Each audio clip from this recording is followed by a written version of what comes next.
Tole, ashama harka fuune qaqqaaliiwwan hiriyoota koo bakka jirtan hundumaatti nageenya waaqayyoo inni dhumaaf daangaa hin qabne isiniif haa ta'u.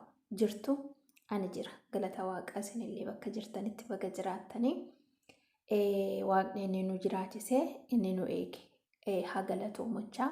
Maatii keenyaaf biyya keenya amma yoonaatti maatii nuti dhuunfaatti keessa jiraannu nagaa isa godhe waaqayyo haa eebbifamu. Akkasumallee akka tasaa gaddi sin quunnameera yoo ta'e dhumaatii ilmaan Oromoo bara kanaa keessa gaddi maatii keessanitti galeera yoo ta'e jajjabaadhaan isiniin jedha. Homaa miti dhalli namaa gaafa dhalate lafa kanarraa godaane asumarraan jabaadhaa waaqni illee sinaa jabeessu guyyaan isin darbiti jedheen dhaamsa koo dabarfachuu barbaada. Ittaansuudhaan guyyaa har'aa mata duree addaan qabadhee dhufee jira. Isa dura garuu hamma yoowwanaatti amma yeroo kanatti maatii naaf taatanii kan jirtanii na jajjabeessaa. YouTube koo hordofaa, like gochuudhaan, share gochuudhaan, comment gochuudhaan, yaada naaf kennuudhaan, jabaadhu jechuudhaan na bukkee kan dhaabbattan fayyaa ta'a ulfaadhaan isiniin jechuu jaalladha. Ittaansuudhaan namoonni maatii naaf hin taane asumarraan maatii naaf ta'a na jajjabeessaa, na bukkee dhaabbadha. Anillee waan hin beeku isinittan himaa, isinis waan beektan otoo hin qusatiin otoo irraa nambisin akka sinnatti himtan yookaas akka sinna barsiistan asumarraan dhaamsa koo isinitti dabarfachuu barbaada. Ittaansuudhaan mata duree addaa mata duree hunduma keenya laallatu tokko qabadheen jira. Innis qusannaa waan jedhu tokkoon qabadhee dhufee jira. Qusannaan maalidha kan jedhuun irratti dubbachuu barbaada. Maal qusannaan maalii? Qusannaan immoo maaliif barbaachisee? Qusannaa immoo akkamitti qusachuu dandeenya? Qusannaa jechuun waan argatan itti fayyadamuu dhiisuu otoo hin taane yookaas beelaan, daaraan yookiis waan nu barbaachisu guuttachuu dhiisnee callisnee qarshii argannu qofa ol kaawwachuu yookiis waan biraa waan argannu galii biraa galii argannu qofa ol kaawwachuu otoo hin taane qusannaa jechuun nagaa. Hammi kun kanarraa nagaa jennee baasii humnaan olii baasuu dhiisuu jechuudha.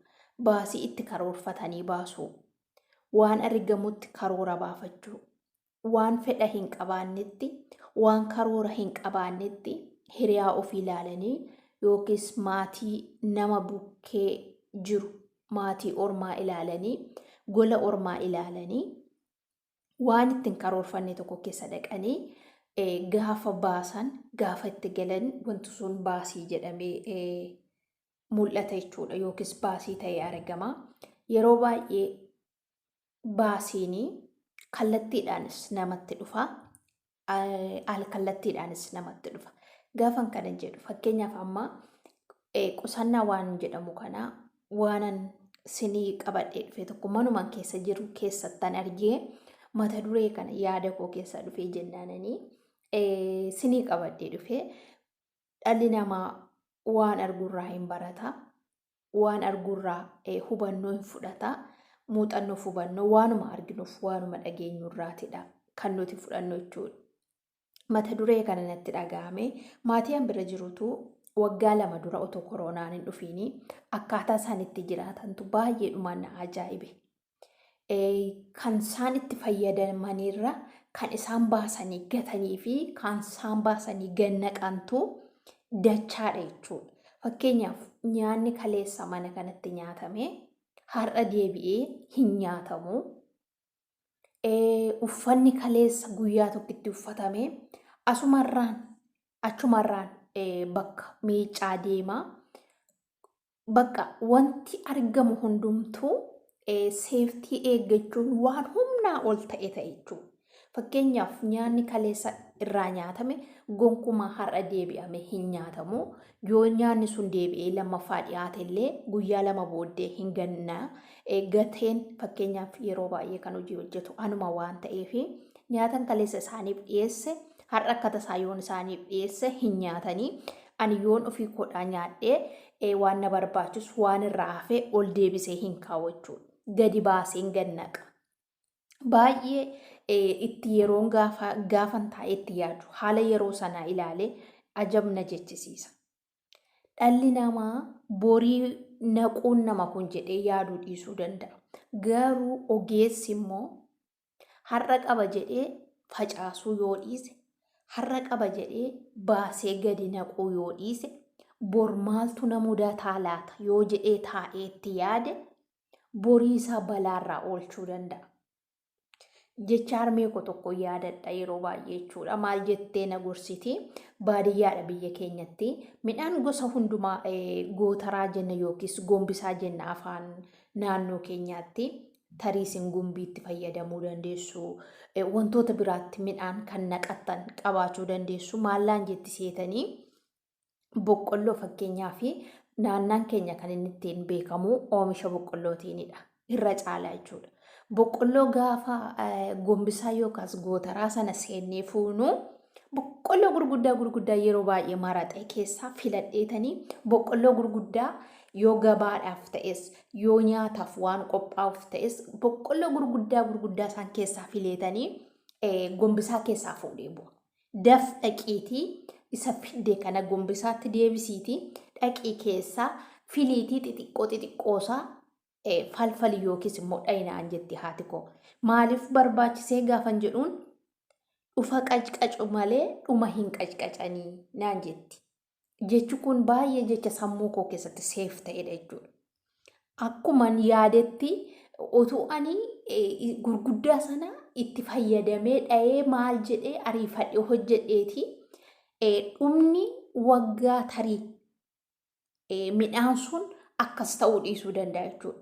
Isheerraa waan nu badhu tokko garaagarummaa anaaf haadha koo gidduu jiru gaafa gootaraa seentee filtee isa gurguddaa ani filee ka'ee gombisaa keessaa fuudhee bu'uuf ture isheen gombisaa keessatti hambistee midhaan firee xixiqqaa qabu midhaan muktisaa xixiqqaa ta'e fuuteetu calleessiti jechuudha. Maaliif gaafan jedhuuni isa gurguddaa kana dhumarratti itti fayyadamna. Isa xixiqqaa kana isa daana'uun nyaachuu danda'u kan otuu daana'uun hin nyaate. Fireensaas gaafa achi siqu inni kun muka 2 muka 3tu kiilootti herregama. Garuu har'a yoo isa gurguddaa kana gadi haanee bajabbannee boriin keenya yookiis gaafa midhaan inni gombisaa keessaa gadi hir'achaa deemu bakkeerraa muusaa ittiin midhaan gahu hin geenyeef rakkoodha. Kanaafuu borii keetiif iyyuu gaafa waa argattu mana koo keessa jira jettee akkan taane hin qisaasessiin hin bajabbajiin. Yoo midhaan sun yookiis waan ati argattu sun sirraa hafa ta'ellee dhumarratti itti fayyadaminaan jetti. Baay'ee na ajaa'ibsiifadha jecha kana ofii koodhaallee ittan fayyadama jechuudha. Waan an argadhu fakkeenyaaf maafan kana kaasee waa'ee maatiin bira jiru kanas maafan kaasee egaa maatiin kuni umaa hin qusatan jechuudha. Nyaatas ta'e uffannaas ta'e waanuma kamiyyuu baasiin isaan baasan humnaa ol jechuudha. Ani maaltu na dhibe isaanuu akkas godhuu isaaniif hojjechuu hin dadhabu jedhee baay'een isaaniif akka isaan yaadanitti hojjechaaf hin ture. Hin taa'anii hin oolanii hin bulanii dhibeen hin dhufe. Dhibeen hin dhufe namichi hojii dhuunfaa mana keessaa qabu hojiin dhuunfaa isaa gadi bu'aa dhufe. Dubartiin dura hojii kan mootummaa hojjettu sababa koronaarraa kan ka'e biiroon isheen keessaa hojjettu hin cufame jechuudha. Inni cufame yeroo dheeraa booddee akka hin taanetti kan nama dhuunfaa argatte. Amma maallaan jetti seetanii adaraa naan jetti gaafa waan ta'e bittee dhuftu jechuudha. Adaraa kana hanga kanaa nan bite. Inni kun torbee tokko nu ga'uu qaba. Inni kun torban 2 nu ga'uu qaba. Inni kun hanga kana nu ga'uu qaba. Ani gaafa ji'a booddee malee suuqiin deemu naan jetti. Dhuguma waan gurguddaan dubartii kanarraa baradhe jechuudha. Dura hin fiddii wanti dhufee wanti haaraan yeruma sana nyaatamaa yeruma sana bajabbajamee mana keessa duwwaa ta'e gaafa guyyaa 2 yookiis gaafa guyyaa 3 amma suuqii dhattee dhaabbatte jechuudha. Amma garuu akka fiddee dhufte isa kana hamma kanaanan bitee isa kana hamma kanaanan bitee kana hin qabu isuma dur argaa turtedha firiijiin dur guutee bakkee taa'a nyaanni naan jetti na ajaa'ibsiisti jechuudha. Otuu yeroo sana akka har'a fayyadamaa jirtutti yeroo sana fayyadamteetti ta'eeti kun isheetti dhufuu dhiisuu danda'a waan jedhu isheerraallee waa hedduun laalee baradhe jechuudha. Qaba jedhanii har'a yoo itti naasa'an tokko cubbuudhumti waan akkas godhan sanaallee deebisee nama qaba jechuudha. Har'a akkas ta'anii jarri kun boroo akkam ta'u wanti jedhu sammuu keessa na dhufe. Waggaa 2 dura waan hundumaayyuu lafatti irra deemama. Amma garuu sadarkaan sun irraa gadi bu'ameera. Jaarsaaf jaartiidha tarii hojii kana dadhabaniillee booddee deebi'uu danda'u. Namni isaan gargaaru qaamni biraa ijoolleellee hin qabani. Har'a akkas ta'anii boroo akkam ta'u wanti jedhamu ani itti nan cannaqne irraa waa tokko baradhe. Darbee ijoollee shamarranii biyya keenya kaayyoo isaanii barnoota isaanii kan maatii qaban maatii isaanii dhiisanii biyyaa ba'an. Ijoollee baay'een gaafa gaafattan erga biyyaa ba'ee waggaa 10 jedhu, waggaa 9 jedhu, waggaa 12 jedhu. Gaafa maal qabdaan jettaniitti sixxanii gaafattan garuu dubbiin rakkoodha jechuudha. Kaan qabannaa wallaalanii waan qaban akkan taane borii isaanii yaaduu dadhabuurraan kan ka'e akkan taane qarshii isaanii naman taanetti kennanii qarshiin isaanii bishaanitti nammachuudha.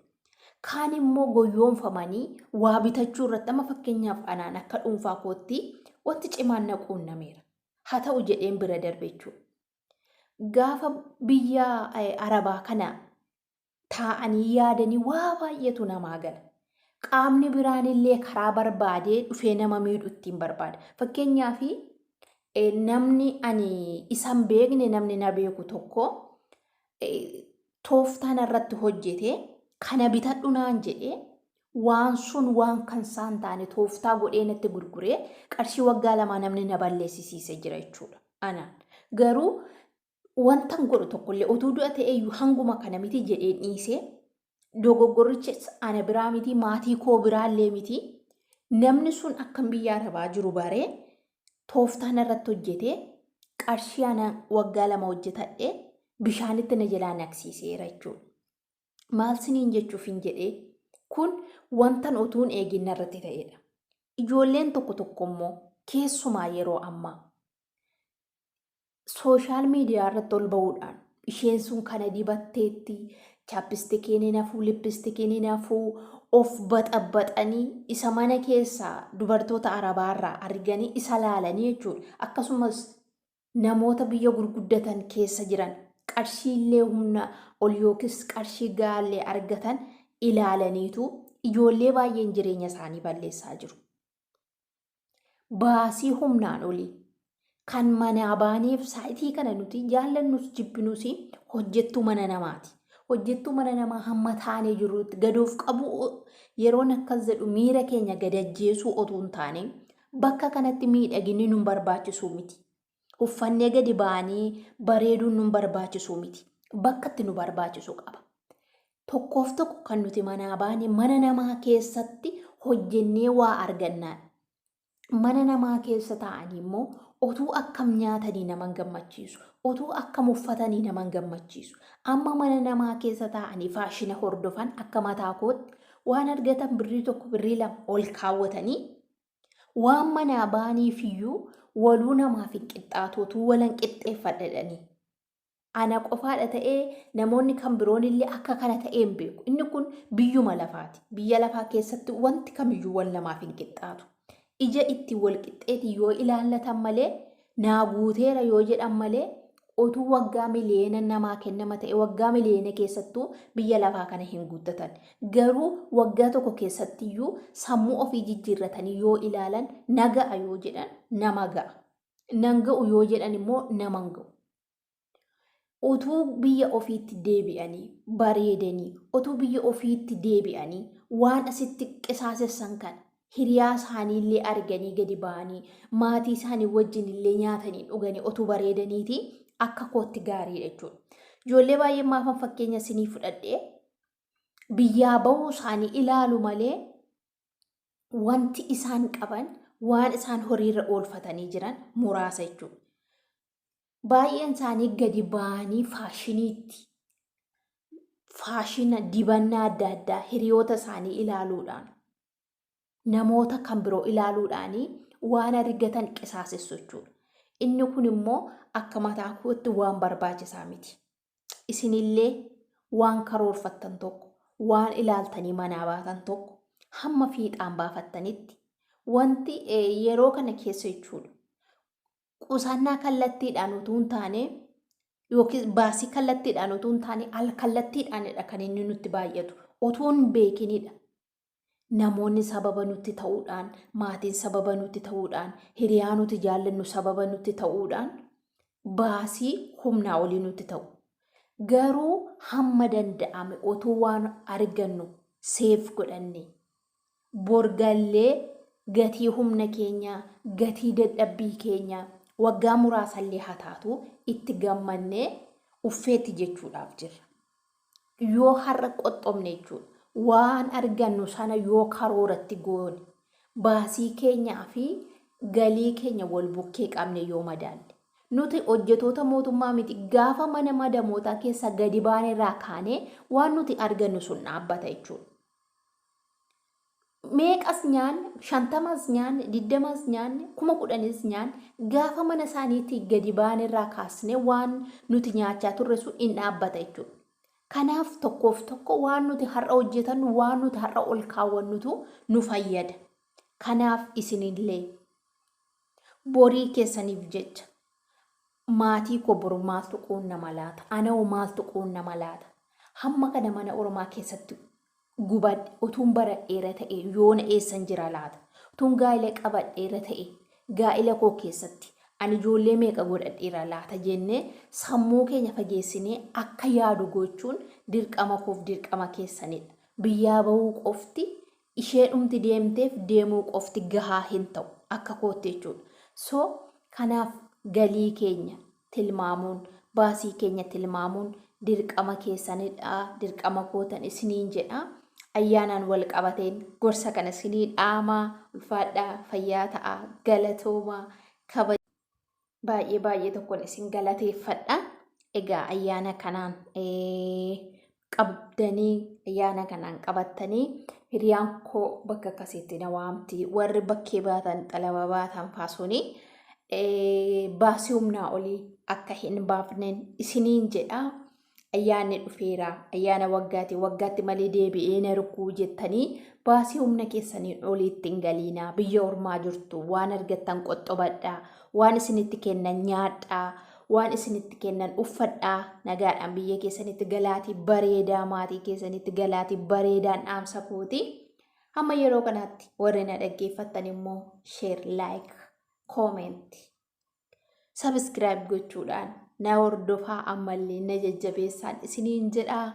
Yoo ayyaana baastaniitu ta'e ayyaana gaarii, yoo itti adeemaa jirtu ta'e ayyaana gaarii, bara gaarii hunda keessaniif haa ta'u.